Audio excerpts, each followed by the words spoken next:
king? Could it be that not only did Xerxes politically align himself with the Jewish people, but that he also personally put his trust and his faith in the God of the Jews, and thereby began to discourage the people of his kingdom away from Zoroastrianism?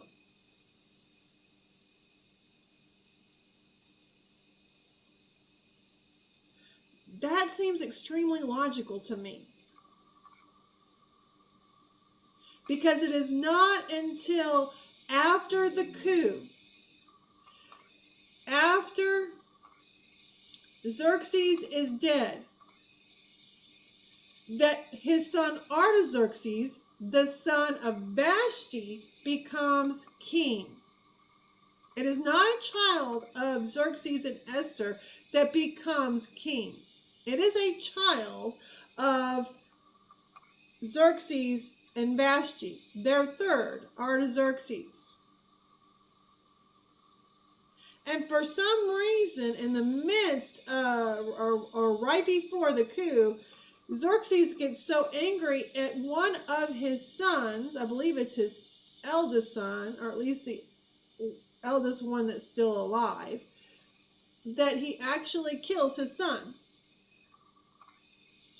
We don't know why.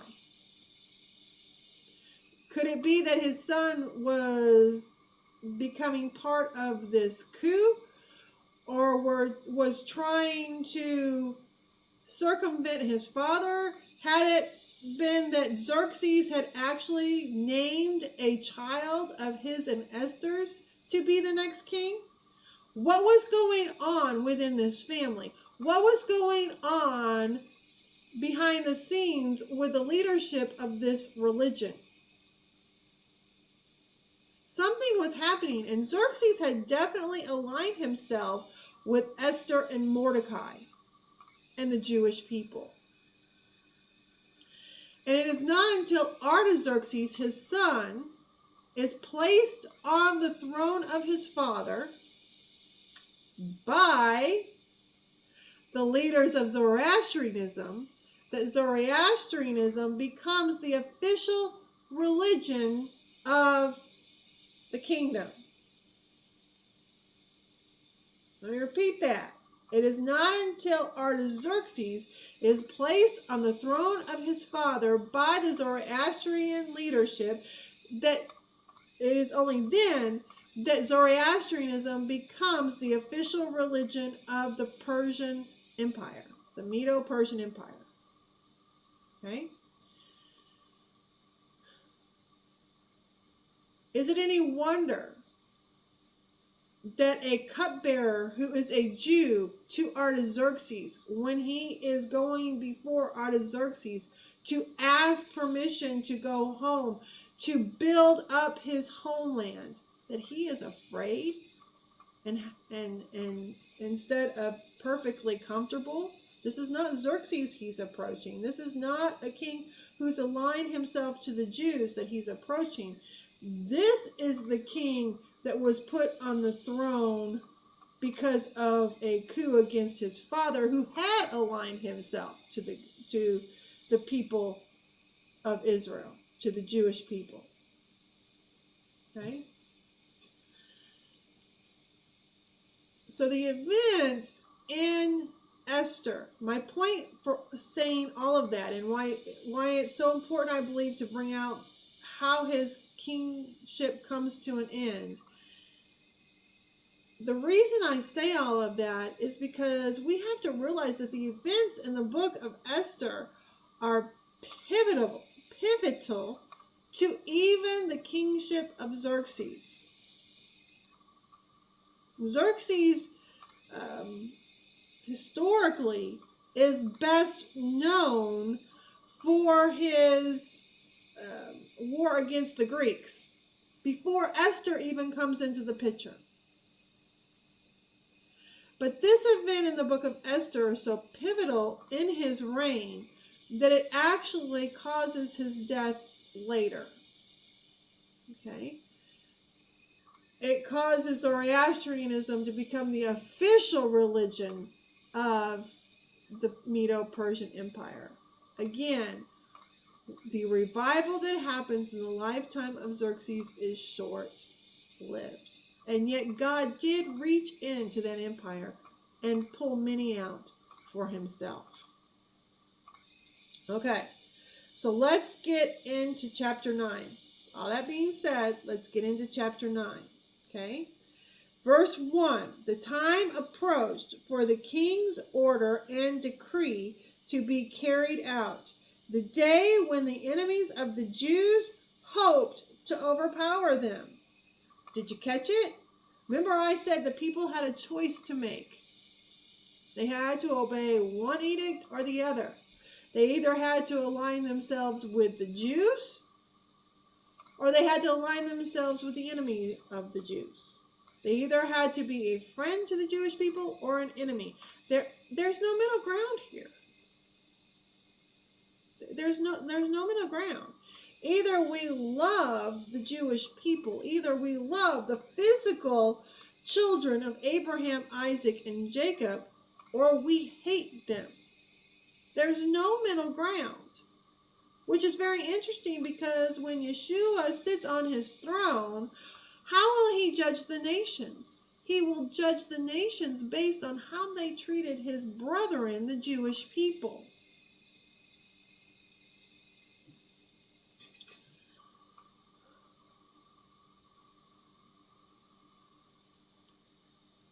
And these people had to make a choice.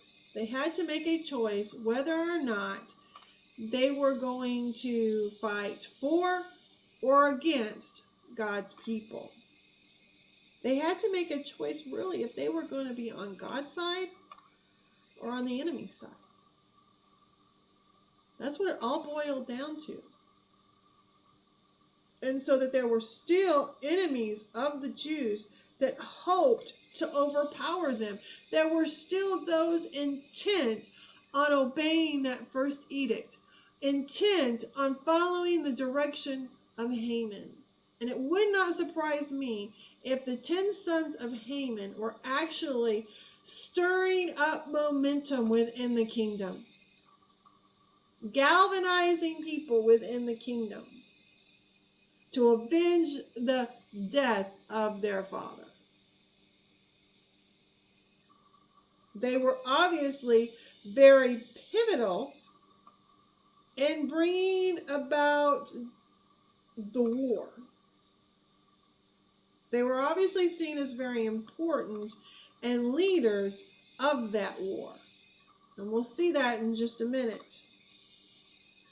But, Scripture says, as it turned out, the opposite took place. We have a great reversal. Here we see that the enemies of the Jews had hoped to overpower them, but the opposite took place. So what does that mean? The Jews overpowered their enemies.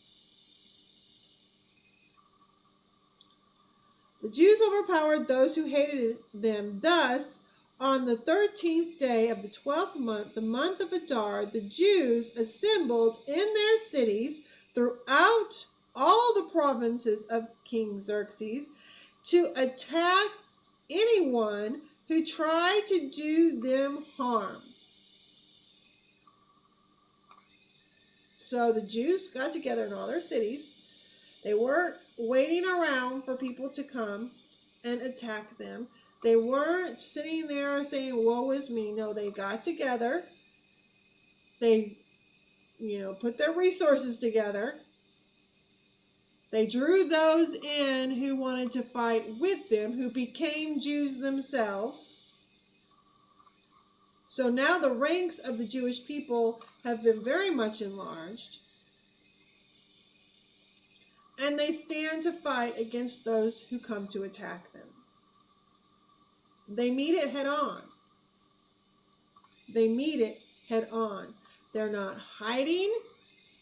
They are together and they meet it head on. They're going to protect their families. They're going to stand for their God.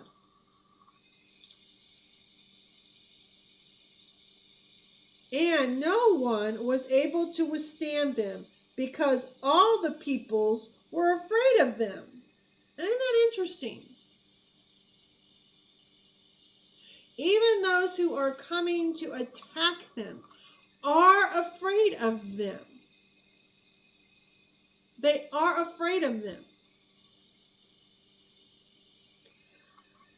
If you remember the story, the account of Jericho with Joshua, with Rahab, when Joshua sends in the 2 spies, you remember what Rahab tells them? She tells them that the people's hearts are melting because they're so afraid of the God of the Jews. They're afraid of the Jewish people and their God, because they have heard what their God has done for them. I'm trying to look for something here real quick. Hold on just a second. I keep going right over it. Okay. So here we have in the book of Esther, even though these people are willing to go out and fight because they're not going to stand with the Jews. They hate the Jews.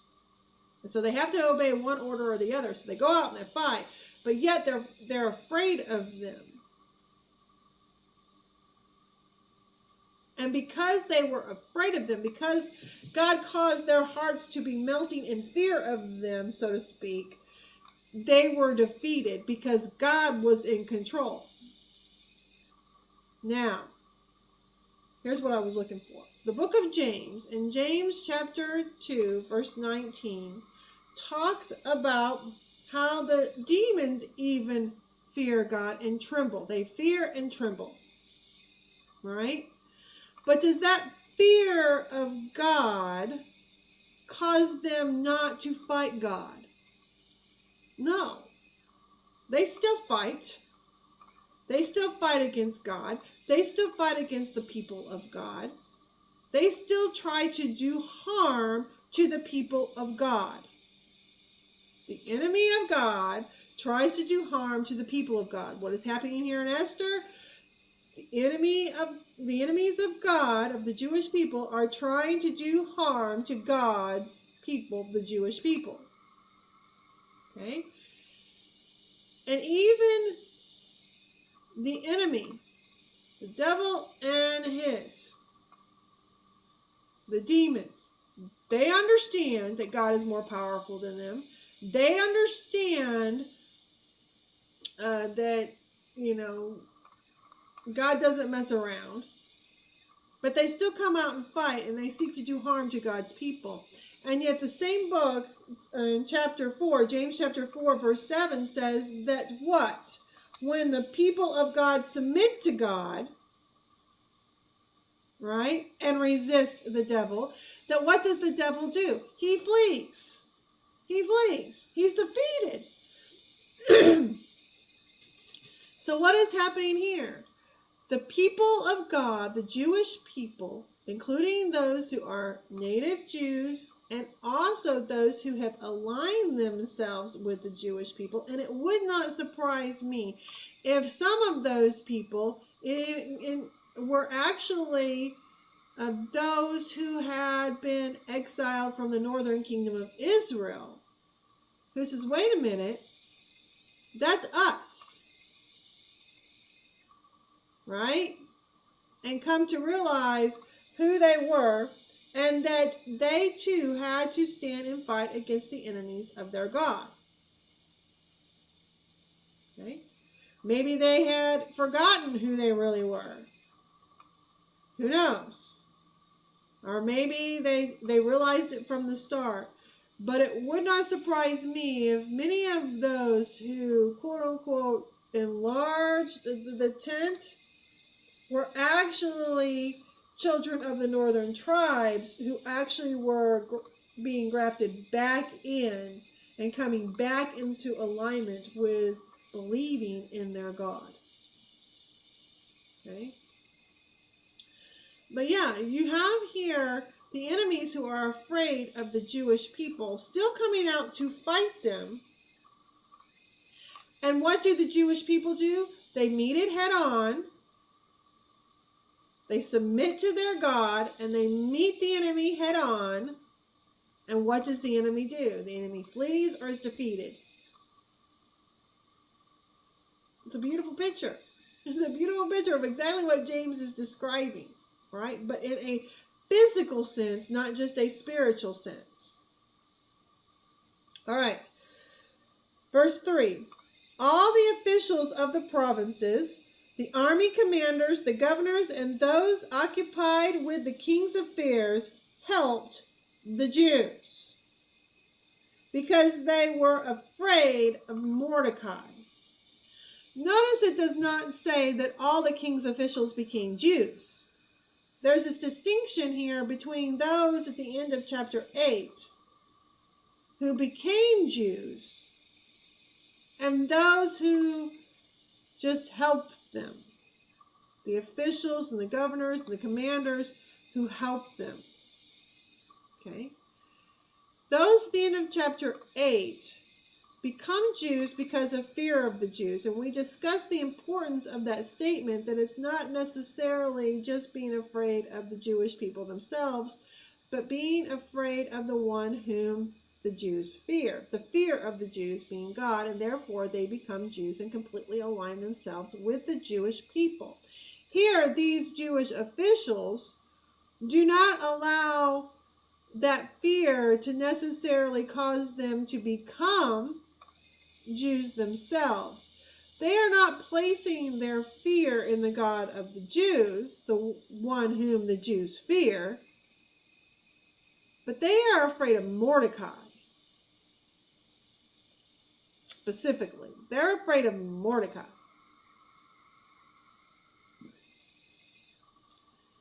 Because Mordecai is now prime minister, the king's right-hand man, and the king's father-in-law.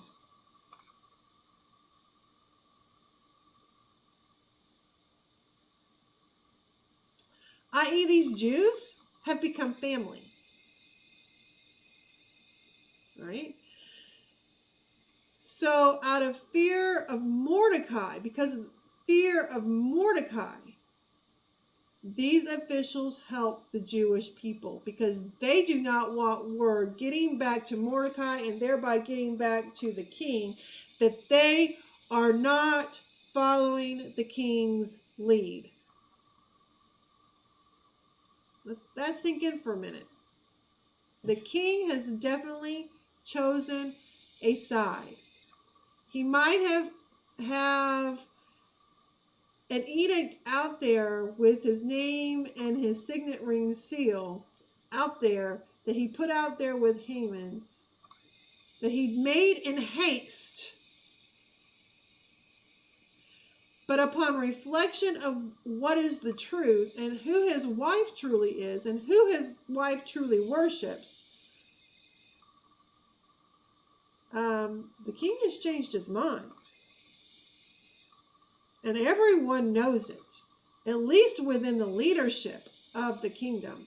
They know it, that the king has decided to side with the Jewish people.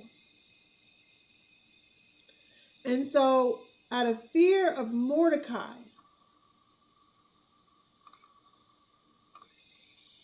they help the Jewish people. Verse 4.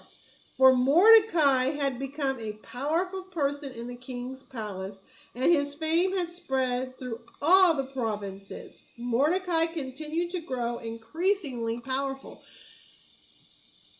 Notice that it doesn't say Mordecai became the prime minister, so to speak, the second in command, right?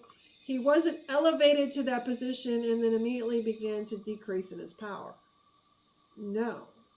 Once he was put in that position and Xerxes knew the truth of who he was and who his wife was, Mordecai's power got greater and greater and greater and greater.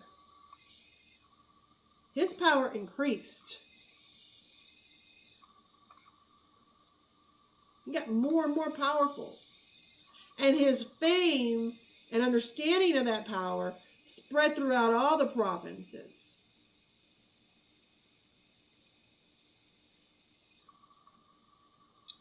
Let's go to verse 5.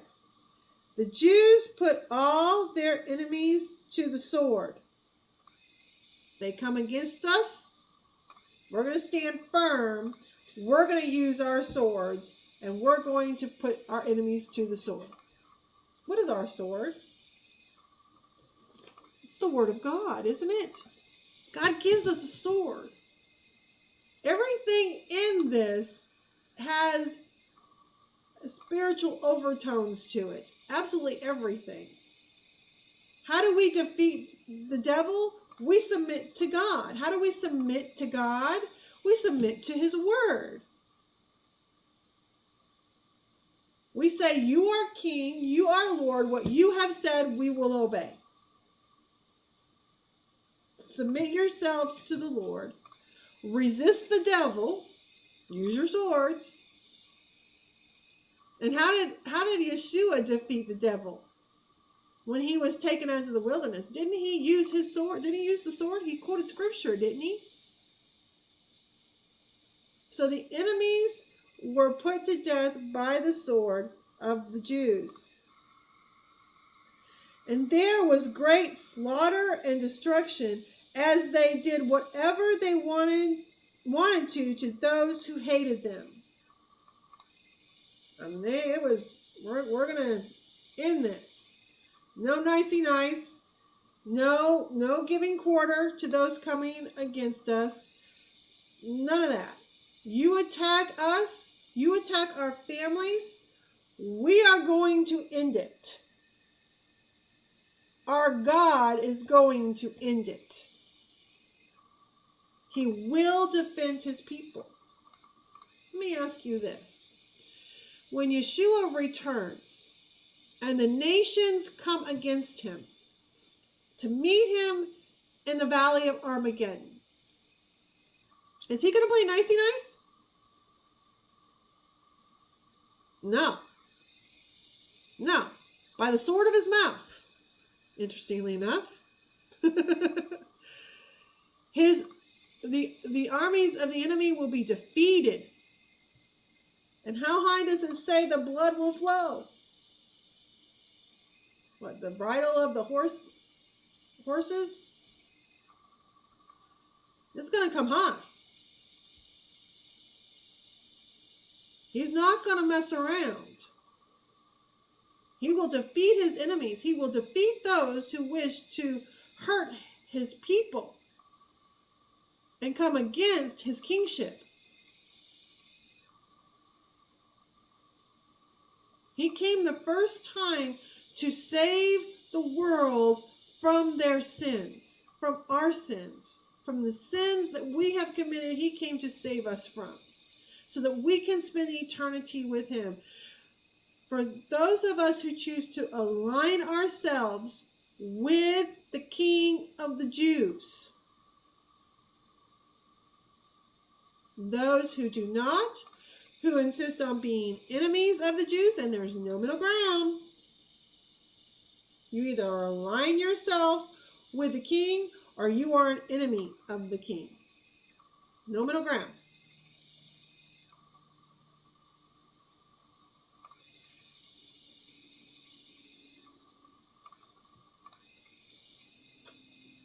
Those who choose to fight the King, it's not going to turn out well for them. There's only two choices. Only two choices. Just like there was only two choices here in Esther. Only two choices. You either aligned yourself with the king and his people, the people of the Jews, his wife's family, the bride,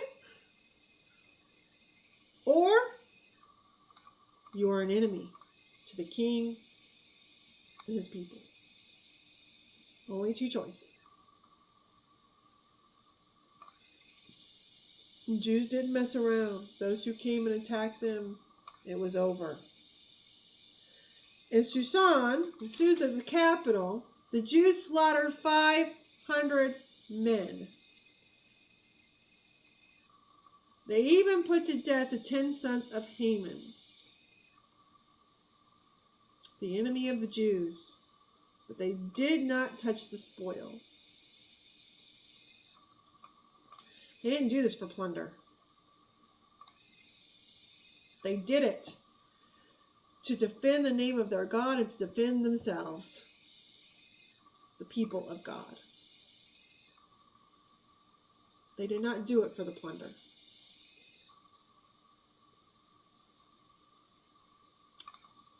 "500 men in Susa." 500. Still in Susa, where the king lives, more than likely being led by the 10 sons of Haman, because these 500 and these 10 sons are definitely connected here, back to back.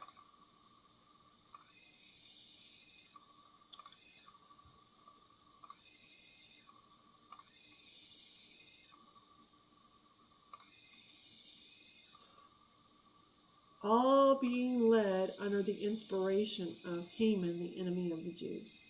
Haman is definitely the picture of the Antichrist here. But being led under that inspiration. It's just 10 sons. Do you remember how many are going to align themselves with the enemy? Isn't it 10? The Antichrist?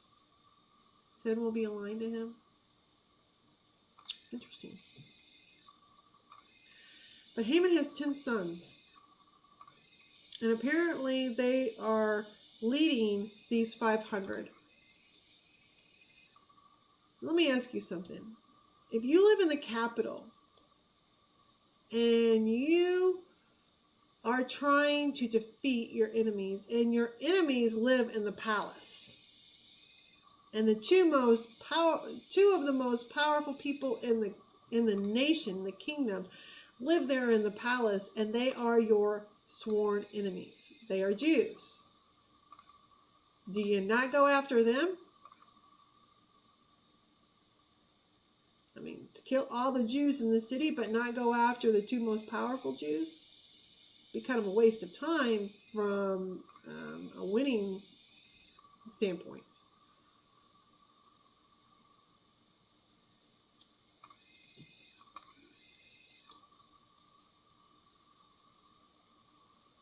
These enemies were even in the capital, more than likely even some in the king's family, the place where the king lived.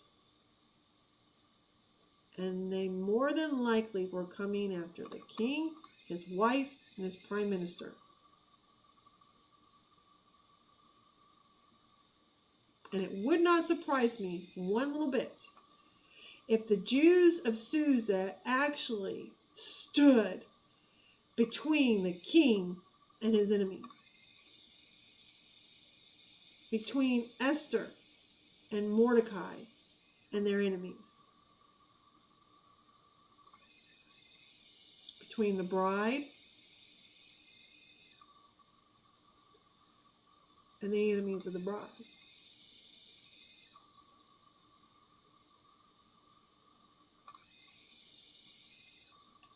"500 die, along with the 10 sons of Haman." Verse 11, "The same day after the king had been told the number of those killed in Shushan, the capital, he said to Esther, the queen, 'If the Jews have slaughtered 500 men in Shushan, the capital, and the 10 sons of Haman, what have they done in the rest of the royal provinces?' Well, verse 16 tells us that the other Jews, those in the royal provinces, had assembled, defended their lives, and won rest from their enemies, killing 75,000 of those who hated them, but without touching the spoil." 75,000. So in total, we have how many die that we've read about so far? 75,500. right?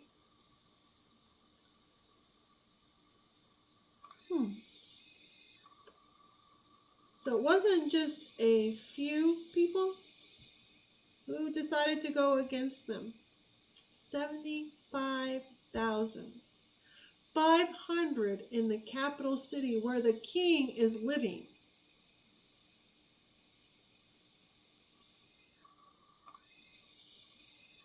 Along with the 10 sons of the enemy. I kind of picture Xerxes and Mordecai and Esther kind of like in a war room type scenario in this sequence, right? They're getting reports coming in from throughout the kingdom, from throughout the city. They're getting these reports. They're protected, or as protected as they can be, right? They're inside the citadel, the palace. Like I said, I kind of picture them in a war room. They're getting these reports in.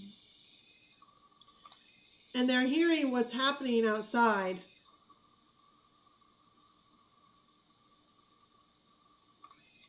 There's a fight going on.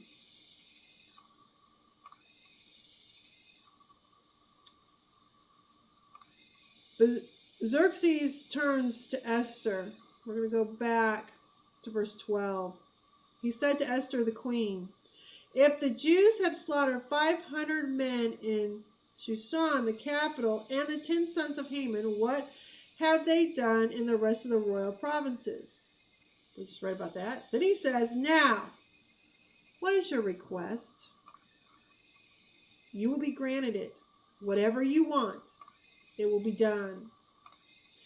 Do you remember when we talked about earlier in the book when Xerxes would say things like this to Esther? He would add on something. He would say up to half the kingdom. And I said to you that was actually a limitation, a statement of limitation. Here's how we know it was a statement of limitation. Because right here in chapter 9, Xerxes asks Esther again, "What is your request and what do you want?" But he puts absolutely no limitation on it whatsoever. Whatever your request is, you've got it, honey. Whatever you want, it's yours. What do you want? There is absolutely no limitation that he puts on his statement to his wife, to his queen in this moment. There is absolute, total, and complete trust between these two. Whatever doubt he may have ever had about whether or not his wife trusts him and loves him is over. If he ever had it, it's over. There's none of that here. None.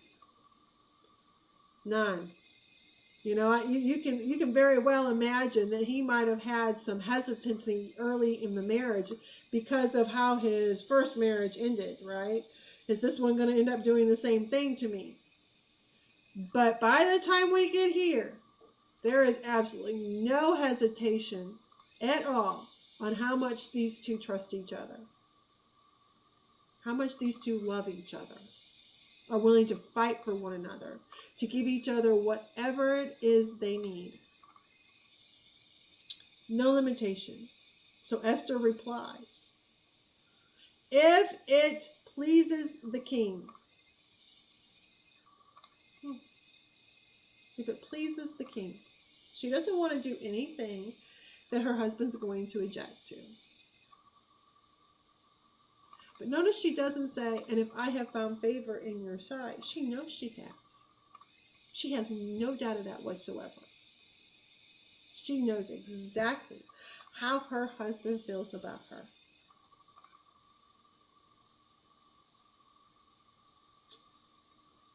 But she doesn't want to do anything that her husband would object to. Right? She has complete trust for him. She loves him. She knows he loves her and that he trusts her. But she has a request. But, she wants to pass it by her husband first. Right? That's what she's doing. Okay? So if it pleases the king, let the Jews of Susa act again tomorrow in accordance with today's decree.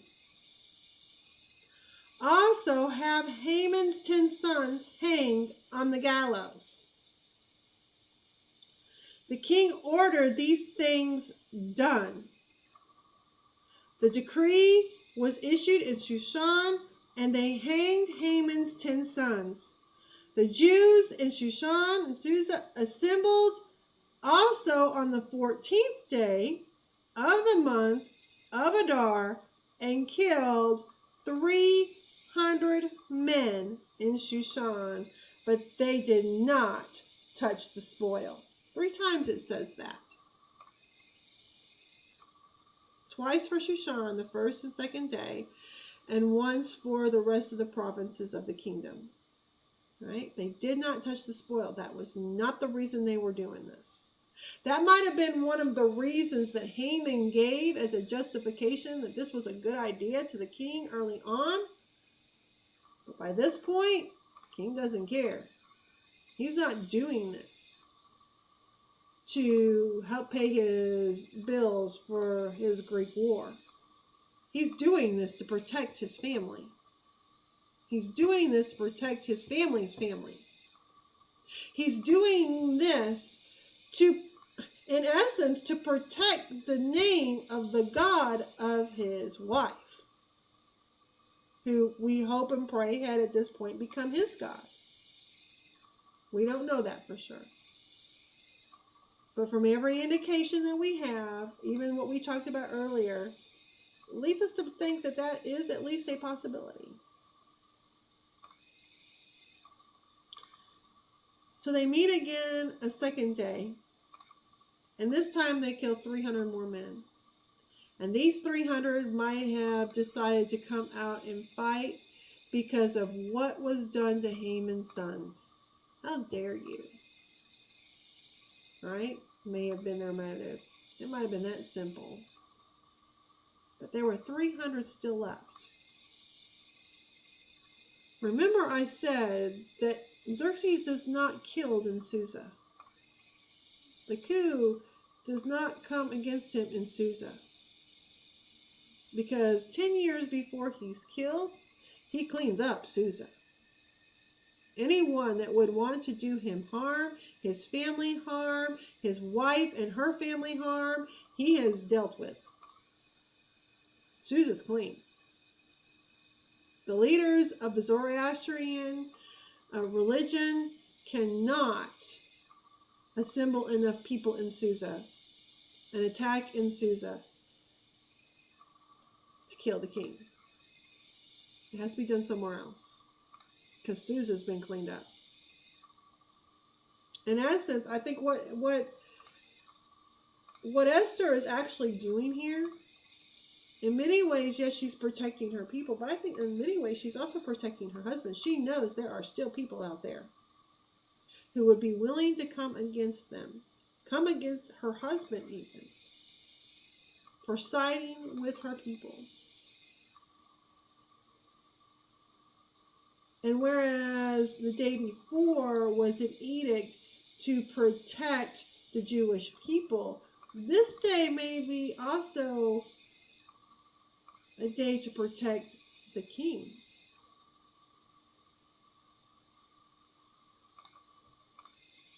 She wants to get rid of all the enemies of her people.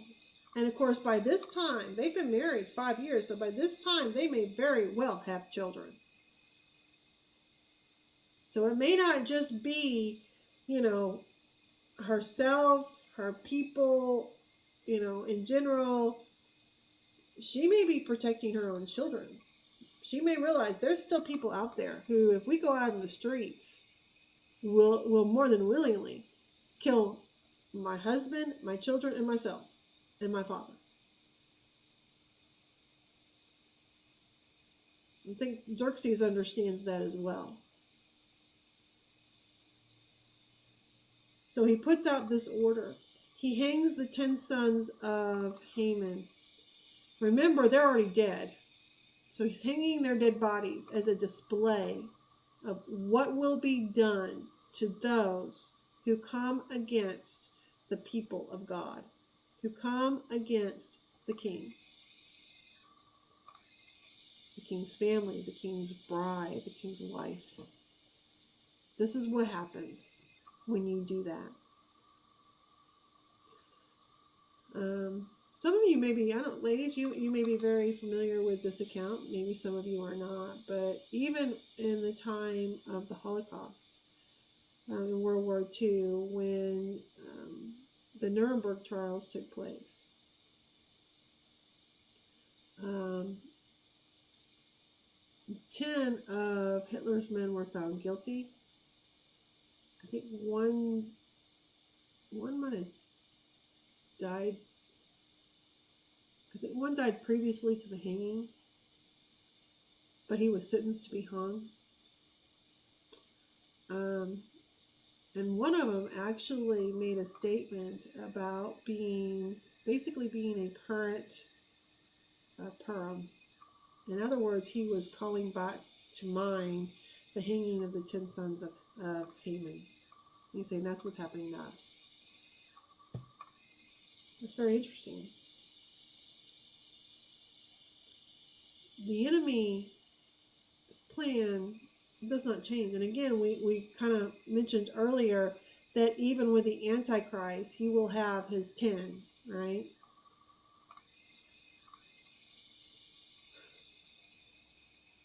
There's nothing new under the sun. Nothing new. The enemy's not going to get a new playbook. What we see happening here in the book of Esther is a picture of what will happen in the end. You know, with Hanukkah is in the events that the Greeks put in place, the efforts that the Greeks put in place that brought about Hanukkah, right?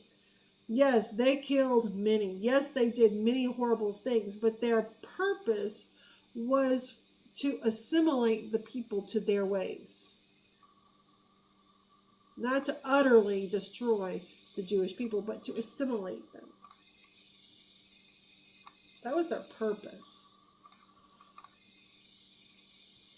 Here in Esther, it's total annihilation. It would not surprise me in the end if the enemy uses both of those tactics. Matter of fact, we are pretty sure he will. He's going to come after the people who decide not to assimilate, who decide not to take his mark, right? So you either assimilate or you're dead. We're annihilating you. So that all that's left, from his perspective, once we annihilate the people who won't take the mark of the beast, all the people that are left are those who took the mark of the beast. Only Satan's people.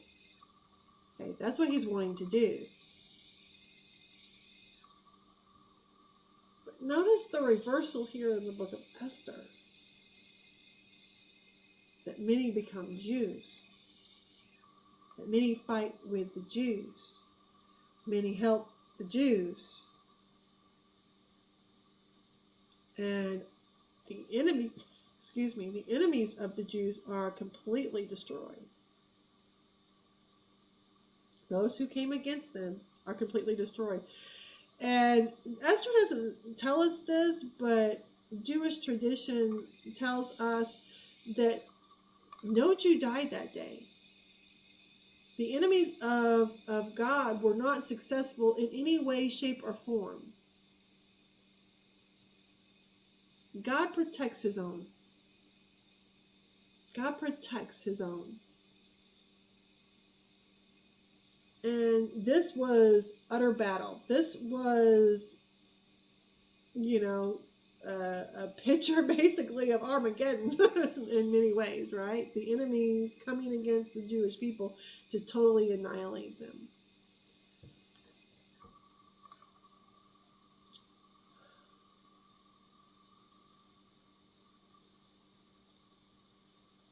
This book to me has become so special. It has been for years, but the more I study it, the more I teach it, the more special it becomes to me. Because it is a picture of what our God wants for us, his people, whether Jew or Gentile. And it is a picture of what he is going to do to his enemies in order to make this world his kingdom. He will sit and he will rule, and he will rule with an iron scepter.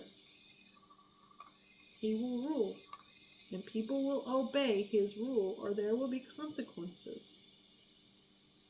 But he's preparing this world during the reign of his kingdom as things spiral up, right? As one person we love to listen to is Rabbi Greg Hirschberg, and he talks about that the kingdom will spiral, everything will spiral up in the kingdom, and I totally love that. So as things spiral up, right, what is he doing?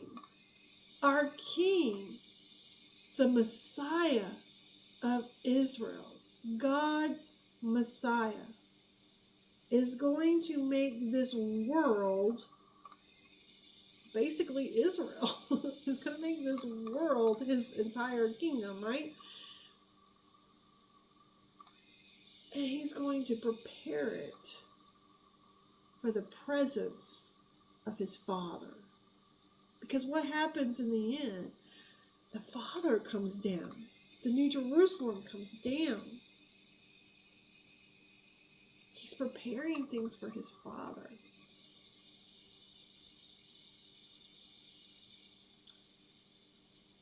So when you read through the book of Esther, try not to just see the historical events, but try to see what God is saying to us, his people, to those who love him, to those who have given him our allegiance, to those of us who have decided to obey the edict of the king.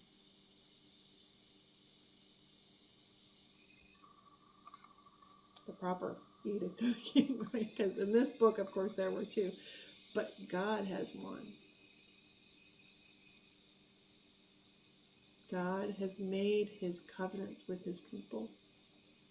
He expects his people to live a certain way. And he's longing to take his people into his kingdom. To truly be their God, and for them to truly be his people. In every sense of everything that means.